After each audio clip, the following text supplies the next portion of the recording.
Hello and welcome to the latest episode of Let's Talk ABM with me, Declan, CMO of account-based marketing agency Strategic ABM.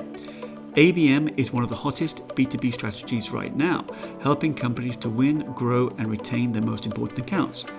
This podcast allows me to spend some time talking to account-based marketing leaders about their ABM programs and share their insights with other B2B marketers, wherever you are on your ABM journey.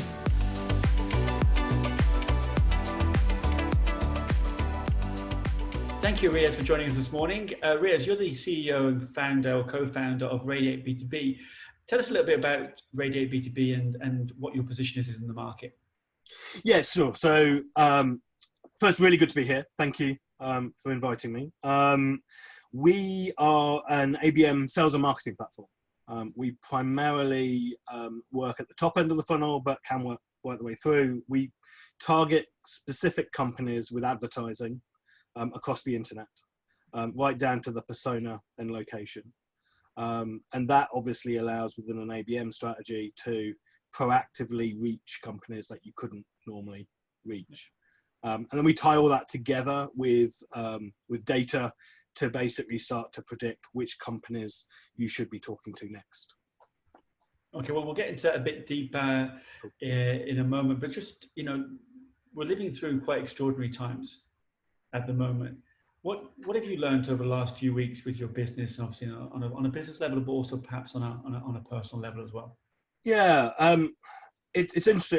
From a business standpoint, you've got a certain group of companies at either end of the spectrum who, it's very obvious that they need to stop advertising and stop investing because of where they happen to be as a business today.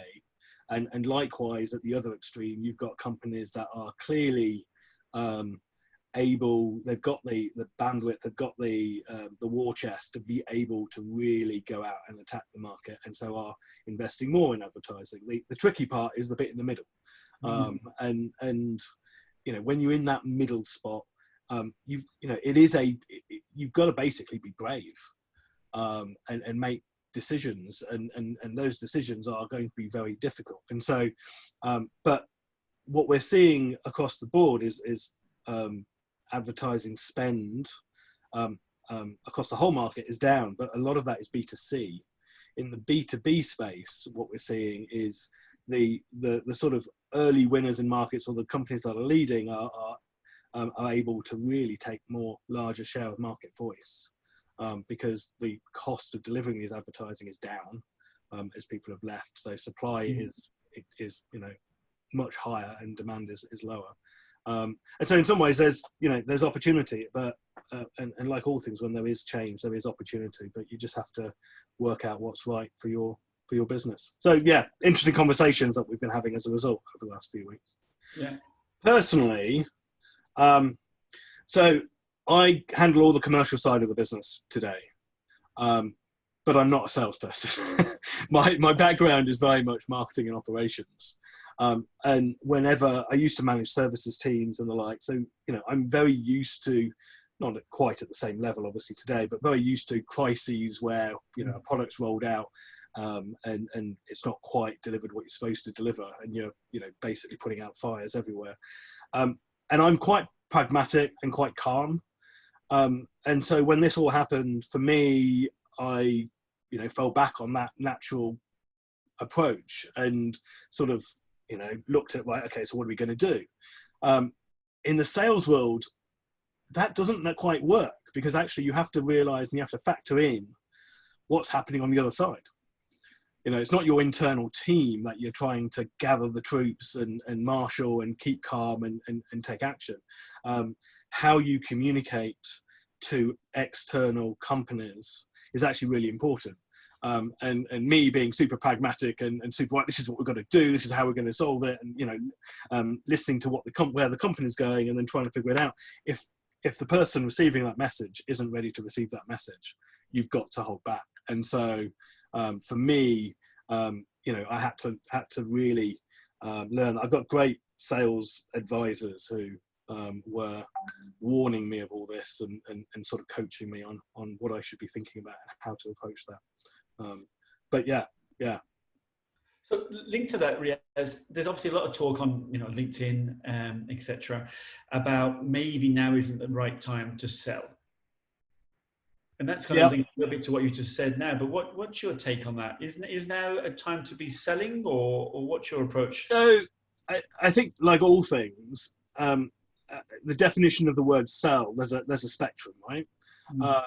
Picking up the phone and going, look, we've got this amazing product that you should go and look at,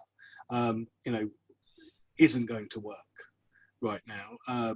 Listening and understanding the customer is going to work. And if you'd asked me before this crisis how you should be selling anyway to companies, I would say the same thing. You need to be listening to your prospect. You need to be understanding what their problems are, and then tailoring your messaging and how you, position what you have as a value proposition for that specific business.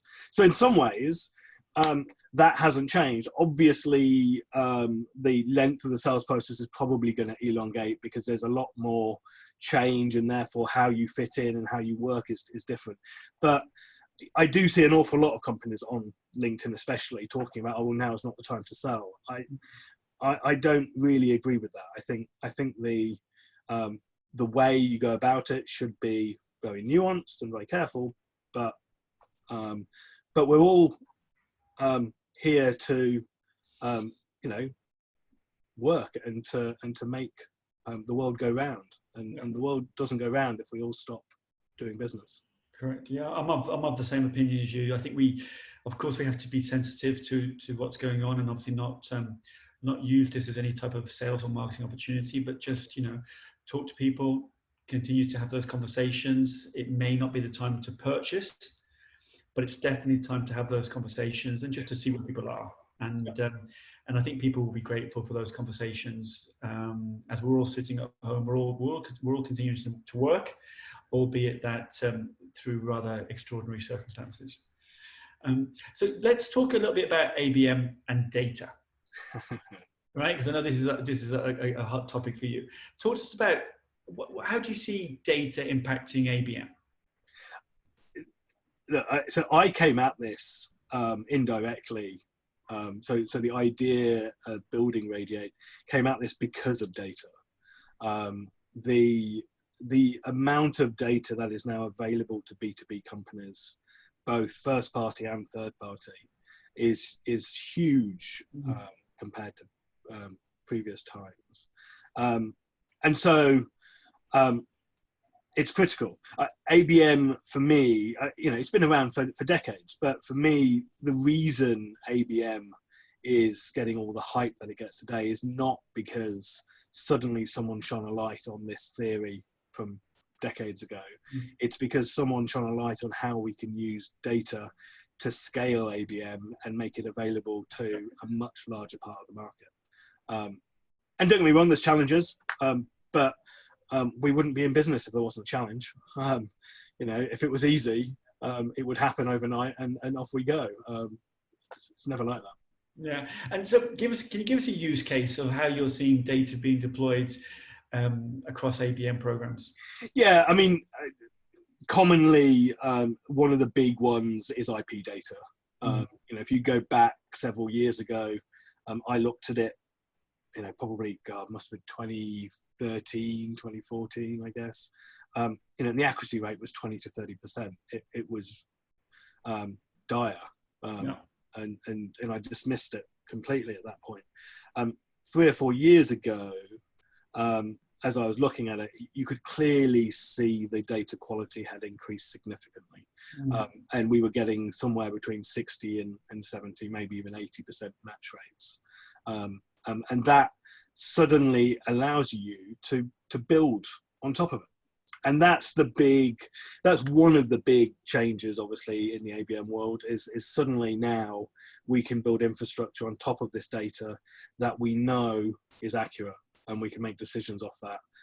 And in our case, we're actually able to close the loop, because when we advertise to a company, we can identify location, we can start to actually sanity check the data that we're using and quickly switch off if there is any issue, which, to say, today, actually, we manage usually to get up to the 80% match rate. So, And what about in terms of the content and messaging strategy? I mean, how does the data inform those?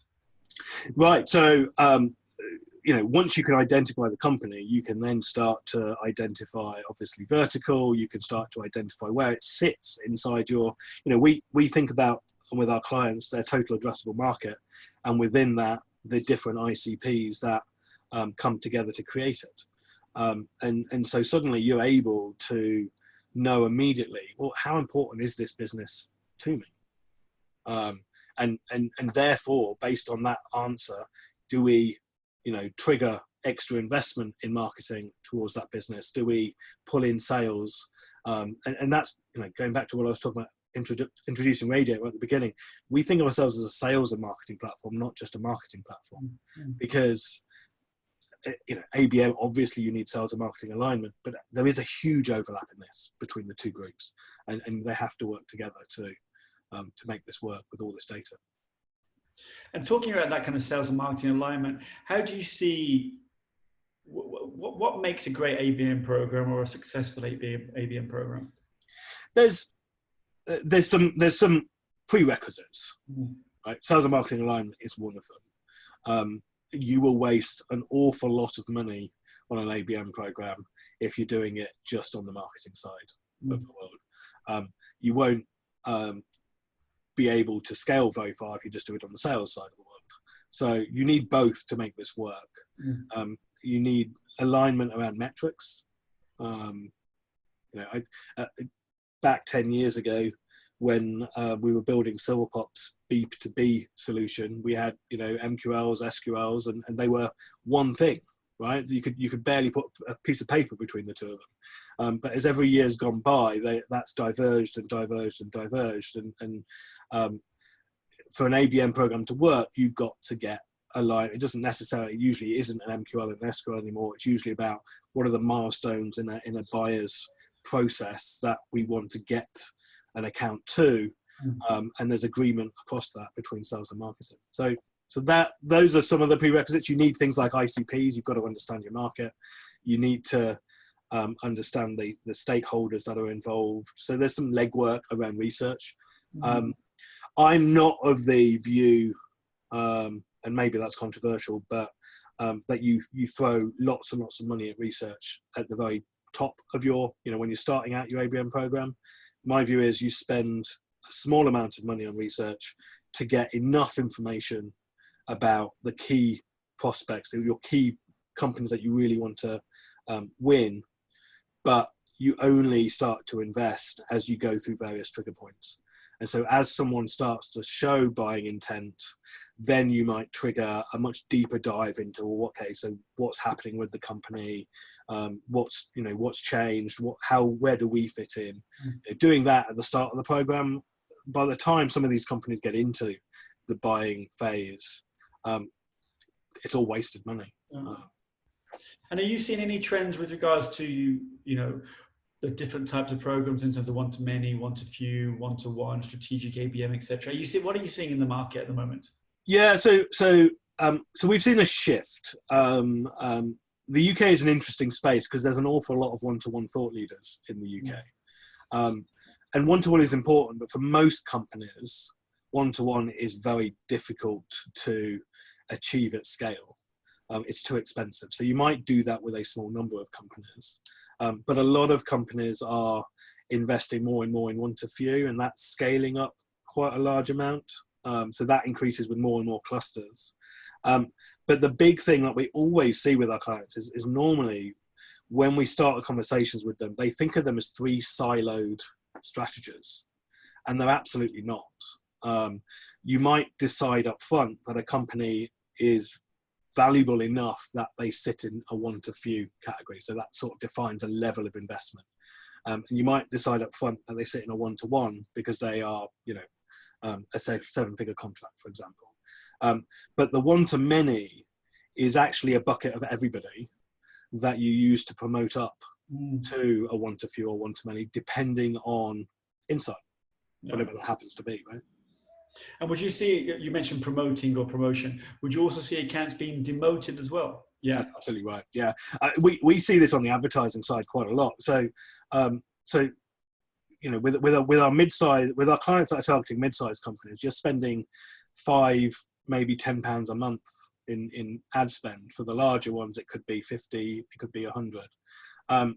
And obviously what happens at some point in the process is a salesperson will pick up the phone and have a conversation with one of those accounts, and you'll realize that they're not in market for 12 months, they're not in market for 2 years. Depending on the company, you might therefore decide to pull back. Now, that pullback could mean you demote to a one-to-many. It could be that you actually put them in, we don't think of the world as being a series of campaigns. You might have specific campaigns for specific parts of the pipeline. But we also have a long tail campaign that continuously runs over 12 months. And you drop these companies in, you might not advertise to them every single day of the year, but you might do short bursts over 3 months, over 12 months sort of thing. And that keeps them aware. What you're doing is making sure you have the largest share of market voice for that particular company than any of your competitors. So it's almost like an always on in a sense, right? Yeah. And what trends are you seeing? And I wonder, what are you seeing changing in this year with regards to ABM? So this year, I think this whole COVID-19 crisis will accelerate a bunch of the prerequisites for ABM. So because we've got this situation where some verticals, some areas are just offline, you have no choice but to go back to your ICPs and reassess them. And if you're reassessing them, sales guys want to get awareness into very specific niches. And you can't do that by doing a broad marketing campaign or a search campaign. You need to be using tools, whether it's LinkedIn, whether it's someone like ourselves, that can place awareness right in front of those specific companies. And obviously that's just step one. You then, again, once you've started to take these steps, actually what I think that means is that over the course of this year, we'll see ABM continue to grow. Yeah. Again, forced change. There's nothing like this sort of situation to force people to change the way they do things. Yeah, I think I agree entirely with you there, Riaz. Talking about what's happening at the moment, obviously you're working from home, I'm working from home, everyone is home-based at the moment all over the world. It's a kind of a huge social experiment in a funny kind of way. Yeah. How's that impacting the work that you guys are doing? How's that impacting your clients? Is it positively, negatively? Yeah, it's mixed. With so for the most part, our clients are targeting enterprise. Now, the early on in this period, the elephant in the room was that we use IPs, we use cookies, but if we're using IP, then how are we going to reach? How are we going to identify somebody if they're at home rather than in the office? And actually, because most of our clients are targeting the enterprise, those companies are all using VPNs. Security is obviously a prerequisite here. And so when you VPN in to us as a platform, you look exactly the same as if you're working in the office. And so we're still able to reach those companies just fine. And so in that sense, it's, we're lucky, I guess, compared to some companies. Yeah. And finally, with regards to yourselves, Radiate B2B, how's your sales and marketing strategy changed?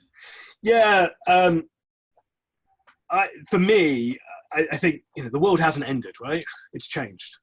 And so it isn't a case of we need to drop everything. It also isn't a case of we can continue as before. For me, my challenge is I love to talk about what we do. Right. I've been lucky and I always have been able to build businesses that I absolutely believe in and love. And so for me to stop talking about that is actually quite difficult.